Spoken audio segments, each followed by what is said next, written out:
नमस्कार दोस्तों, स्वागत है आपका। दोस्तों, बात करें कि भोजपुरी इंडस्ट्री में कुछ अश्लील कलाकार के बारे में आज हम आपको बताने वाले हैं, जो कि भोजपुरी इंडस्ट्री को बर्बाद कर रख दिए हैं और भोजपुरी भाषी लोग इन अश्लील सिंगरों से परेशान हैं। जी हाँ दोस्तों, तो दोस्तों पहली बार इस चैनल पर तो लाइक कर लीजिए, सब्सक्राइब कर लीजिए, इस चैनल से जुड़ जाइए ताकि हमारी वीडियो आप तक पहुँच सके। दोस्तों, आज हम बताएंगे कि भोजपुरी इंडस्ट्री में ऐसे कलाकार जो कि भोजपुरी इंडस्ट्री को बर्बाद कर चुके हैं, जातिवाद ला दिए हैं और इंडस्ट्री में जो कि हमेशा लड़ाई झगड़ा करते रहते हैं, इनका किसी से नहीं बनता। तो चलिए दोस्तों बताते हैं। दोस्तों, इसे में जो कि खेसारी लाल यादव का नाम आता है। जी हाँ दोस्तों, खेसारी लाल का हर गाना में अश्लील रहता है और जो कि इनका हर गाना में वल्गैरिटी रहता है, जो कि एक परिवार में बैठकर आप इसको नहीं देख सकते हैं फैमिली में।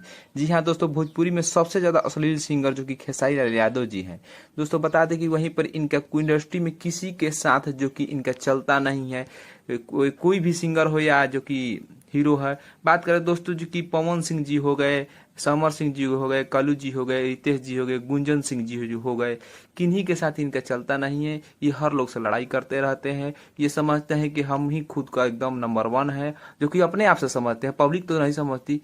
आप देख भी सकते हैं अभी जाकर यूट्यूब पर, जो कि कहीं पर दिखाई नहीं दे रहे हैं। दोस्तों वहीं पर बात करें कि भोजपुरी इंडस्ट्री का number one singer Pawan Singh ji है, जो कि सबसे अच्छा गाते हैं, ना जातिवाद फैलाते हैं, ना कुछ करते हैं, सबका रिस्पेक्ट करते हैं। कोई भी सिंगर हो या हीरो का हर कोई से लगाव बढ़िया है। दोस्तों, आपको ये खबर कैसी लगी कमेंट करके बताएं और वीडियो को ज्यादा से ज्यादा शेयर करें। धन्यवाद।